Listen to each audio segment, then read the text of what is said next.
The story begins with the protagonist hunting weak slimes all by himself. The slime turned into a magic stone, and then his smartphone suddenly rang. He was notified that he had just completed his quest and checked his rewards. Who could this boy be, holding an iPhone in a world filled with magic? The protagonist was Sayonji Ryoma, a university student.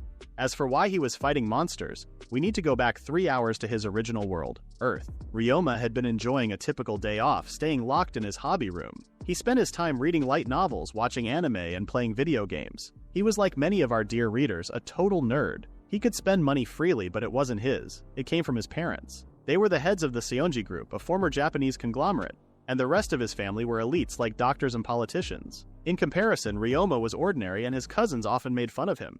He had people he considered friends, but they would speak badly about him behind his back. Even his girlfriend cheated on him after taking gifts from someone else. Ryoma couldn't help it since he hadn't done anything on his own ever since his parents stopped working. He wanted to live peacefully while hiding his lineage, but he knew that when his secret was revealed, everyone would leave him again, and some would cause a fuss out of curiosity. Being a Sayonji was the only thing that interested people, and Ryoma wanted to accomplish something by himself without relying on that name. However, he knew it was impossible. Ryoma turned his gaze toward his light novels about reincarnations and stories of other worlds. He sighed, feeling tired of his current reality, wishing he could escape to another world. A voice responded, agreeing that his wish would be granted. A blinding bright light then filled Ryoma's room. When he opened his eyes, he found himself in a shabby room. He noticed the view from the window was different and wondered where he was. At that moment, his phone rang, and Ryoma saw new notifications. He also noticed that the app icons on his phone had changed to new ones: Translation, Inventory, God Quest, and God Store. He wondered when he had installed them. A notification then appeared from the Mail app, and when Ryoma opened it, he found a message formally greeting him. The sender introduced himself as Meshufim, the god of games and pleasure, and invited Ryoma to his world, Myrr, after hearing his wish. He explained how his world was similar to the ones in the novels and games that Ryoma enjoyed. Ryoma realized he had been transported to another world. He had always wanted to go to a different world and wondered if he was dreaming. It was mentioned by Meshufim that Ryoma's smartphone had been modified to be useful in Myrr.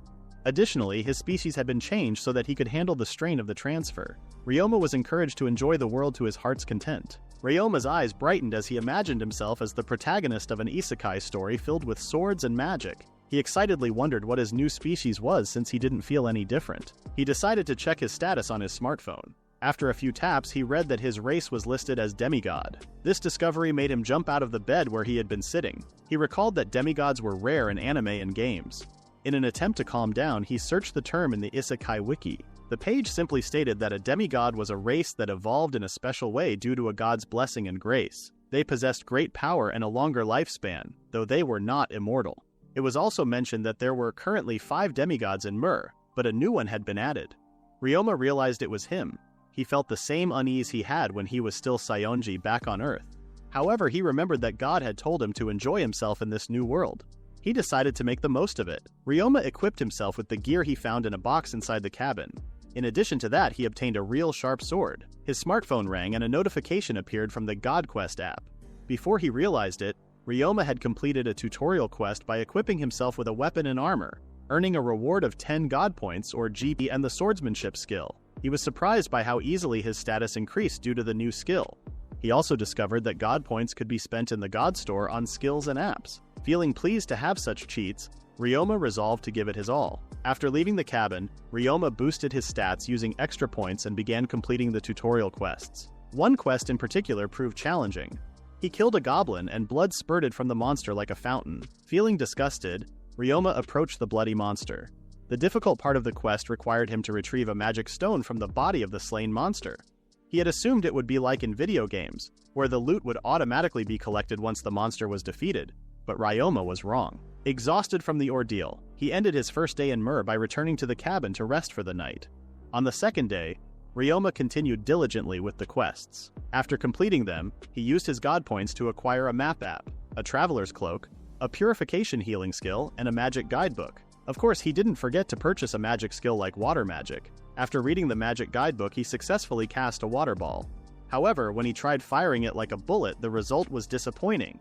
He had the right image in mind, but the power behind it was weak. Ryoma decided to check his next quest and felt excited. His new quest was to leave the forest and enter a town.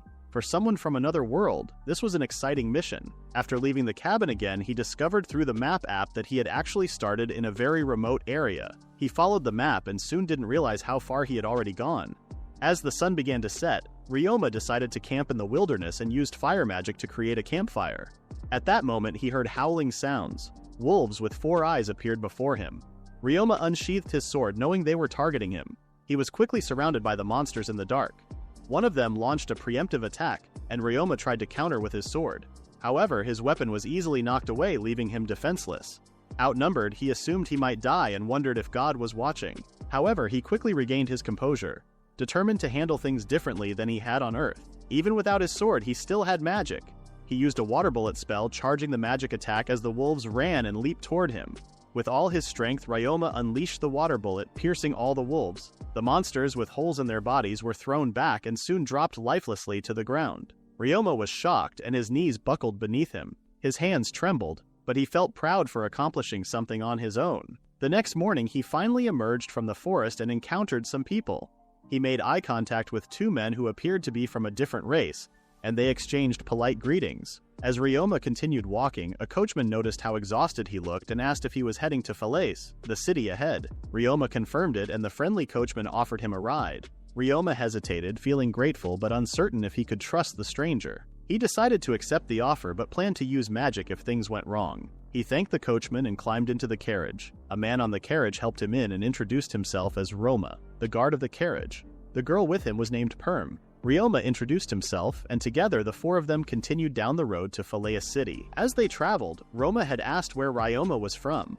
Ryoma had claimed he was from the east and inquired about where Roma and the others were from. Roma explained that he was from a nearby village and worked as an adventurer alongside Perme, his childhood friend, and a wind mage. Their conversation had been interrupted by Roma's grumbling stomach, prompting him to reach for their provisions. Roma had offered some food to Ryoma, but he had said he only needed water, showing off his water magic. Both Roma and Perme had been surprised, asking if Ryoma had been a mage all along. Ryoma replied that he was just a normal traveler. Perme had then pointed out that Ryoma didn't chant while casting and, being a magic enthusiast, explained that using spells without chanting was a secret technique mastered by skilled mages. Roma had been equally surprised, since the magic guidebook mentioned nothing about such a technique. The coachman had expressed his admiration, learning that Ryoma was a water mage, noting how precious water was and how difficult it was to carry. Roma had been deeply impressed by Ryoma, and Ryoma had decided to keep certain things hidden for now. The group soon arrived in the city of Falaise, and Ryoma looked around with eager eyes. He could see weapon shops and other humans bustling about. The coachman had asked what Ryoma planned to do next, and Ryoma had decided to lend them a hand first. He helped unload the boxes from the carriage, and the coachman had thanked him.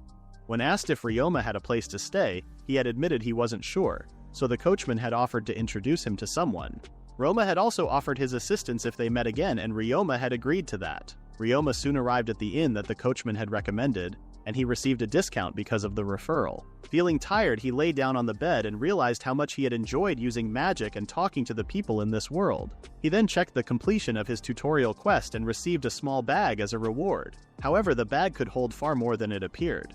Ryoma found it convenient, as pulling his sword in and out of his inventory in front of others would have caused suspicion. Ryoma checked his next quest, which required him to register at the Adventurers Guild. He started to feel the thrill of being in a different world and eagerly awaited the next day. The following morning, Ryoma explored the city until he found the Adventurers Guild. It was a massive and impressive building, and he went inside. He saw many adventurers resting, lining up at the reception desk and checking the mission board for quests. Ryoma found it all fascinating. At that moment, Roma noticed Ryoma and greeted him. Roma expressed surprise upon learning that Ryoma was an adventurer, but Ryoma quickly corrected him, saying he was there to register. Roma then led Ryoma to Renee, the receptionist in charge of registration. She instructed him to place his hand on a crystal ball to check his status before completing the registration. Ryoma hesitated for a moment, worried that his race would be revealed. He requested a moment from Renee, unsure of what to do. He realized that he couldn't move forward with the quests unless he registered. So, he asked Renee not to be surprised, no matter what the results were. With no other choice, Ryoma reached out and touched the crystal ball. As soon as he did, it emitted a blinding light, drawing the attention of the other adventurers inside the guild. They began wondering aloud about what had just happened. Renee stammered in shock while looking at the crystal ball and then at Ryoma. He calmly asked her to keep it a secret. Unable to say much in response, Renee simply invited Ryoma into another room. Ryoma waited alone in the room feeling anxious. Just then, Gimel, the guildmaster of the Adventurers Guild, appeared. He nervously mentioned that the crystal ball had shown Ryoma to be a demigod. Despite his intimidating appearance, Gimel tried to speak formally, but Ryoma asked him to speak casually. Gimel then suggested Ryoma use a different crystal ball, one that provided more accurate results than the usual ones.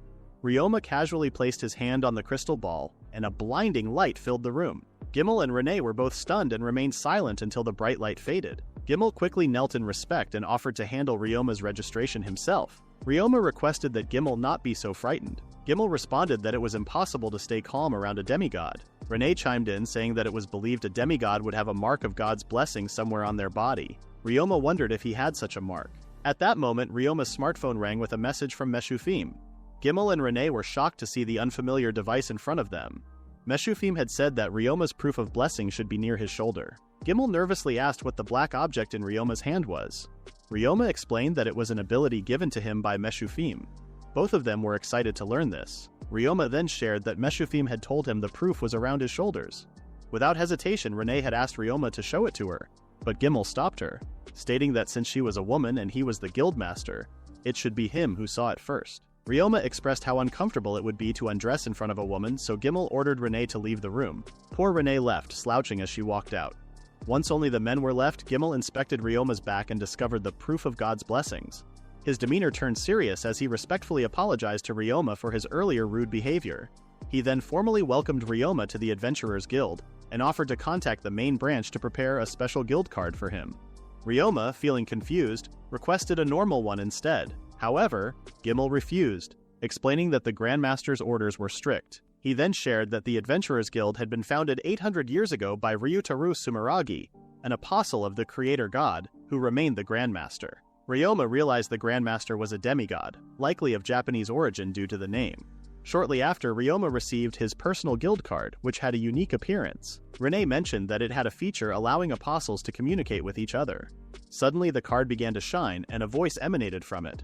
Ryutaru greeted Ryoma, introducing himself as both the Emperor and the Grandmaster of the Adventurers Guild. Ryoma was left stunned to see the hologram of such a powerful figure projected from his guild card. Seeing how young Ryutaru looked, Ryoma believed that demigods were essentially immortals. Since Ryoma was too shocked to speak, Ryutaru wondered if the communication had been interrupted. After pulling himself together, Ryoma introduced himself. Ryutaru expressed hope that they would work well together and asked which god had brought Ryoma to Myrr. Ryoma admitted that it was the god of games and pleasure. Ryutaru became concerned, as he realized Ryoma had caught the attention of a troublesome god. Ryoma asked what he meant. It was then explained by Ryutaru that he had created the Adventurers Guild to help conquer dungeons, and Meshufim was the one responsible for creating those dungeons, calling them trials. Ryutaru recalled how the world of Myrr had once been in total chaos. Since his time was up, Ryutaru suggested they talk about Ryoma's blessings another time. He hoped to see Ryoma again soon, and then the call ended. With that, Gemil completed Ryoma's registration to the Adventurers Guild. It was mentioned by Gemil that Renee would be Ryoma's personal attendant in the guild, and that Ryoma could directly request assistance from either of them. Ryoma was pleased to hear that. After the long process, Ryoma headed downstairs. Roma was happy to see him return.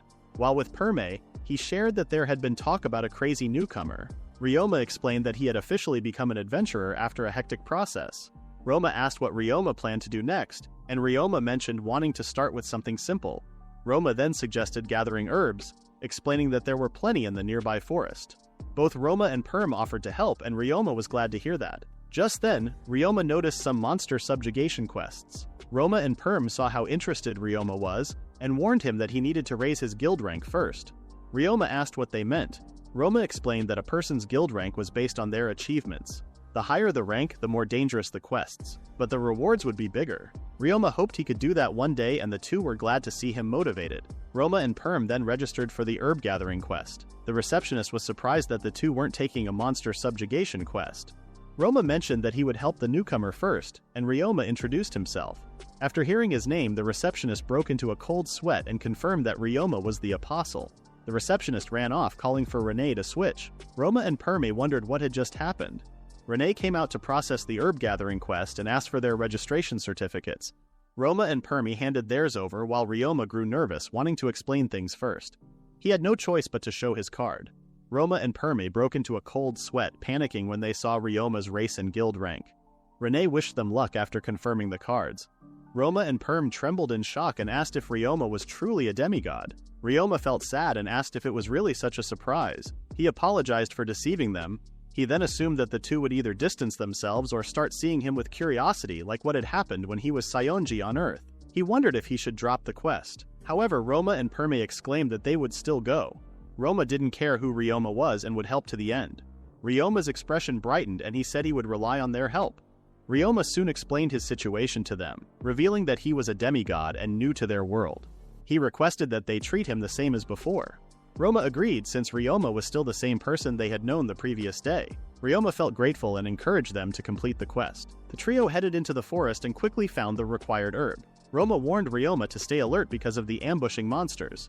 2 hours passed and they had only collected 11 of the herbs they needed. Just as Ryoma was hoping for an easier time with a map, a monster bird suddenly swooped down to attack him. Startled, Ryoma couldn't draw his sword in time. Fortunately, Roma stepped in and drove the monster away. Ryoma was asked if he was alright, and it was confirmed that these monsters were the difficult ones mentioned in the subjugation quests. Ryoma suggested they run, but it was too late.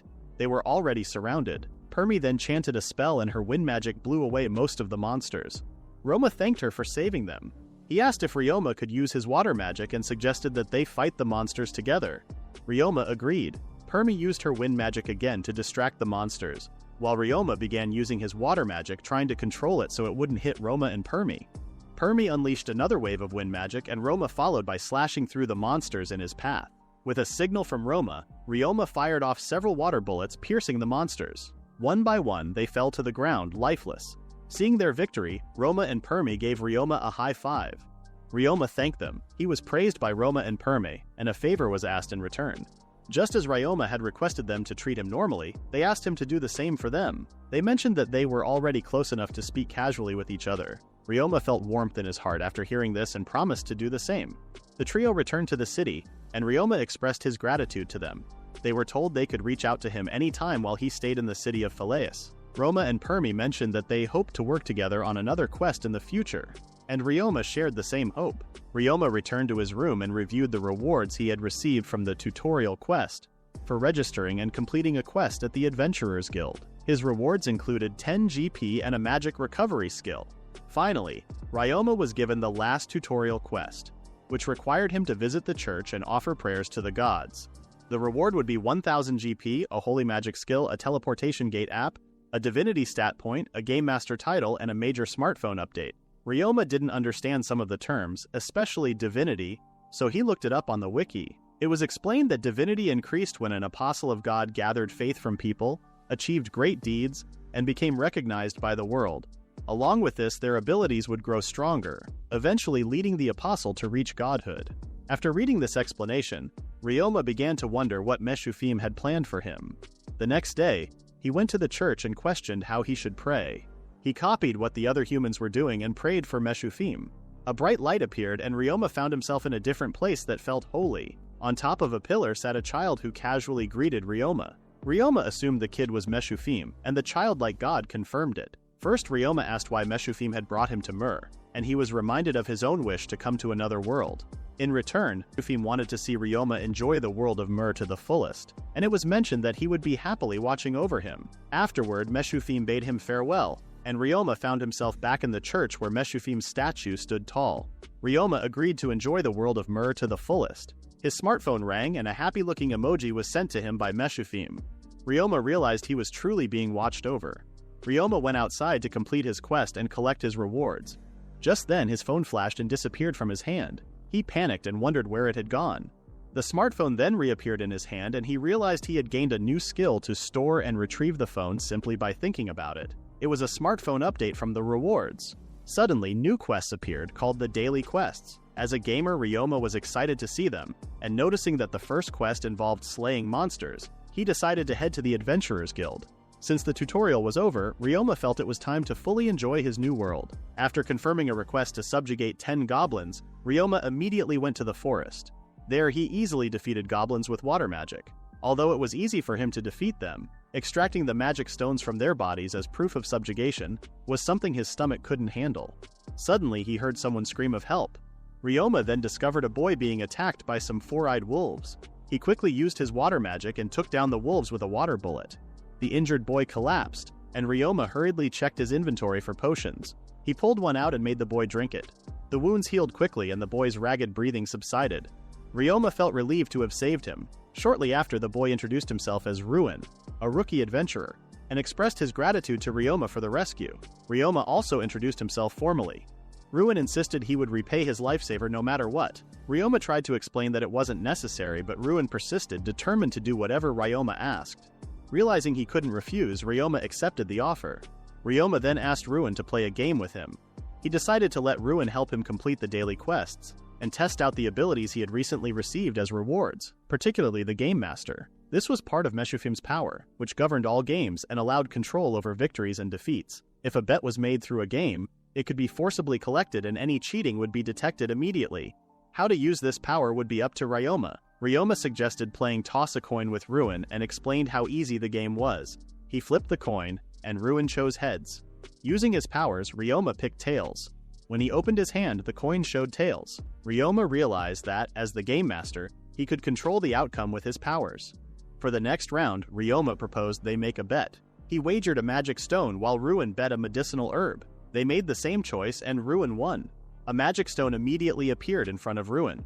Ryoma understood that it was the forced collection of the items wagered. Though convenient, Ryoma knew he had to be cautious when using it.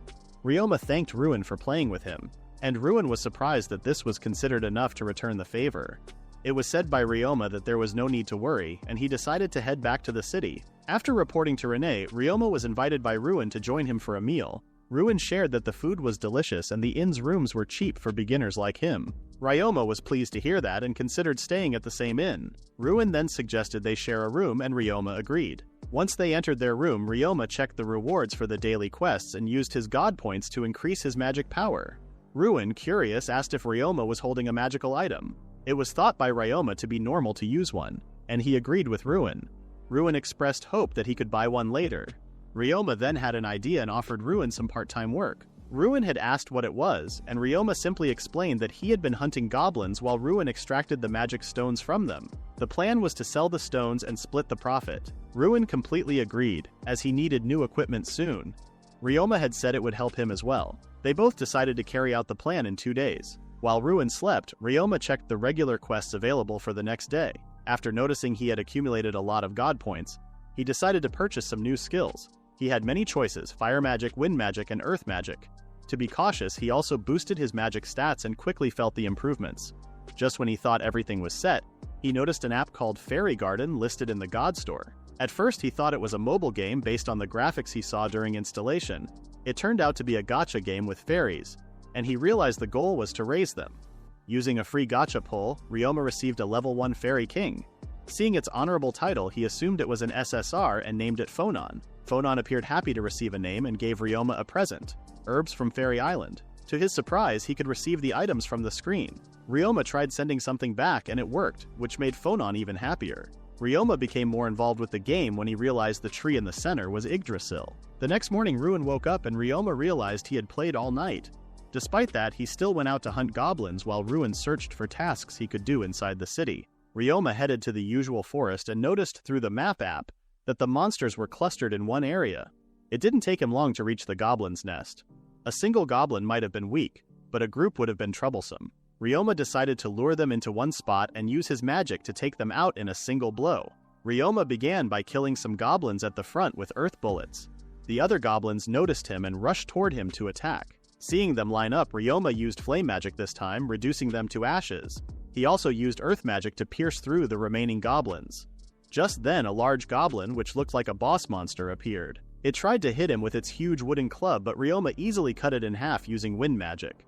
The large goblin was sliced into pieces, and the battle ended. Since there wasn't time to dismantle them on the spot, Ryoma stored the goblins' bodies in his inventory. He realized the large goblin was a hobgoblin and could have evolved further if left alone. Sensing something ominous, Ryoma used the divine magic he had recently learned to purify the area. Divine magic was known to heal wounds or illnesses, create a light shield that blocked all attacks, and form a sanctuary where no monsters could approach. It was indeed a magic wielded only by the gods. Ryoma was impressed to see a sanctuary for the first time and was glad that it worked perfectly. He cleared the quest and received psychokinesis as a reward. He decided to use it right away and made his sword float around. After some simple movements, Ryoma started making the sword fly like he was Urza from Fairy Tail. Swinging around a sword without touching it was so fun and cool for an otaku like Ryoma. The next morning, Ryoma met with Ruin to dismantle the goblins he had hunted so far. He found a spot and a pile of dead goblins appeared, leaving Ruin speechless. They began dismantling the goblins for their magic stones. When Ruin noticed Ryoma working on a hobgoblin, Ryoma explained how he had encountered it. It was assumed by Ruin that Ryoma must be an advanced adventurer to have taken down a goblin nest all by himself. Ryoma mentioned that he had only kept his distance, firing magic from afar. Still, Ruin thought his achievement was impressive. After some time, they finished dismantling everything and wondered how much they would earn. Later at the guild, they were given a staggering 2,132 Venus. Even Ryoma was impressed and handed Ruin his fair share of the profit. Ruin was pleased as he could now afford new equipment. Just then, Gimel approached asking for Ryoma's time for a conversation. Ryoma agreed, curious about what it might be, seeing Gimel's serious expression. Ryoma apologized to Ruin and asked him to return to the inn on his own. At Gimel's office, Ryoma learned that a messenger from King Ruilo of the Falande royal family had arrived, requesting an audience with him. Ryoma was shocked by this news. Seeing Ryoma's surprise, Gimel asked how the envoy should be handled. Ryoma mentioned that he couldn't refuse such an order. Gimel reminded him that a demigod naturally held a higher position than a king. However, even if that were true, Ryoma couldn't completely ignore a king. He wanted to continue working in the country and it seemed best not to create unnecessary friction. For now, Ryoma decided to meet the king. He mentioned he would go in 2 days since some preparations were needed. Gimel understood and promised to make arrangements for Ryoma before leaving. Ryoma was grateful. He realized things were getting serious, knowing a royal envoy had come for him. Ryoma returned to the inn, and the receptionist informed him that Ruin had already reserved their room. He entered and felt very thankful for Ruin's efforts. The next morning, Ruin asked who Ryoma really was, after noticing how anxious Gimel had been around him. Ryoma decided to trust Ruin and casually pulled out his guild card. Naturally, Ruin was shocked upon discovering that Ryoma was a demigod. Ruin asked if Ryoma was truly the famous new apostle, but Ryoma asked him not to think too much about it. Ruin could hardly believe he had been acting casually with a demigod and began speaking to Ryoma in a formal tone. Ryoma asked to be treated normally just as before. He remarked that they were already friends after dismantling monsters together. Ryoma felt like crying, realizing that Ruin had started treating him like a stranger. Ruin felt guilty and asked Ryoma to stop with his puppy eyes. They decided to be casual with each other and grab a meal afterward. But before getting food, they visited the weapon shop first. Ryoma was excited to see many options to choose from. Ruin asked Ryoma for help in picking out new equipment. Ryoma agreed, believing it was a man's duty to handle weapons. Ruin felt conflicted about choosing between 2 swords. Ryoma didn't know what to suggest since he had limited knowledge of weapons. Just then, someone suggested picking something else. Ryoma was surprised to see Roma, who also came to buy a new sword. As their mutual friend, Ryoma introduced Roma and Ruin to each other, and asked Roma to help Ruin pick something out. Roma quickly suggested choosing between iron bracers and a small shield. Ruin thanked him for the advice and chose a pair of iron bracers. Ryoma noticed that Roma's iron bracers were pretty worn out and suggested buying a new set. Roma claimed he didn't have the budget to replace them and thought it best to wait until they broke instead of buying a new pair immediately. Ryoma then thought of something and told Roma that a new set would be bought for him as thanks for helping him and Ruin. He wanted Roma to have something usable because he didn't want anything bad to happen to him. Roma blushed and thanked Ryoma. Hold up, wait a minute. This manga was not turning into a BL, right? Ryoma also gave Ruin some healing potions, and Ruin was glad to receive them. Ryoma invited Roma for a meal, and Roma agreed to meet up later with Perme at a place they knew. The boys soon met up with Perme and arrived at a stylish-looking eating place. Ryoma checked out the menu, and his eyes widened upon seeing something familiar. Onigiri, or rice balls. When Roma asked what was wrong, Perme already knew what had caught Ryoma's attention. She stated that the dish Ryoma noticed was something great created by the apostle named Hana Higuchi, who had developed numerous dishes and cooking methods, amassed great wealth, and established the Hinomoto Divine Nation. It made sense to Ryoma after hearing the Japanese name. Delicious-looking food was soon served, and everyone's eyes widened. They found everything delicious, and Ryoma did not expect it to be this good. Seeing how pleased everyone looked, Ryoma hoped he could always have moments like this. During coffee and tea time, Ryoma asked what Perme had been doing, and Perme confirmed that she was learning holy magic at the church. Roma was happy that he could keep fighting if he kept recovering, but Perme asked him not to overdo things. Ruin felt jealous and hoped he would have friends too. Roma then suggested that Ruin join them, but Ruin was hesitant since he was still a rookie. Roma reminded him that they were all still beginners and that it wouldn't change anything. He hoped they could do their best together. Ruin started crying in joy and excitedly thanked the two for letting him join them. Ryoma found the scene heartwarming. Just then, Perme asked if Ryoma knew about divine magic. Ryoma was taken aback by the question. Roma asked if it was different from the holy magic she was learning. Perme excitedly explained that divine magic was something that apostles could use, allowing them to completely heal any injuries or illnesses and nullify curses. She had heard it could even summon angels and resurrect the dead. Roma found it amazing and loudly asked if Ryoma could also do it. Their loud discussion attracted the attention of the other customers, who realized they were dining with the famous new apostle. Ryoma quickly grabbed the three and paid the bill. Outside, Roma and Perm apologized for being reckless and excited. Ryoma understood but was not angry with them at all. Seeing the two worried, he asked them to recommend another great restaurant so they would be even. The two were glad and promised to find another great place to eat. Ryoma then shared that he had plans alone and wished the three good luck. Ruin thanked him for everything and Perme hoped they would see each other again. It had been nerve-wracking, but Ryoma had fun with them. Thanks to them, his tension for the next day's meeting eased a bit. Now he could approach the situation calmly. The next day, Ryoma donned a royal-looking outfit and thanked Jamil for preparing it for him. Renee claimed that it suited Ryoma and invited him to ride in the carriage. It was finally time to meet the king's envoy, and Ryoma swore to do his best.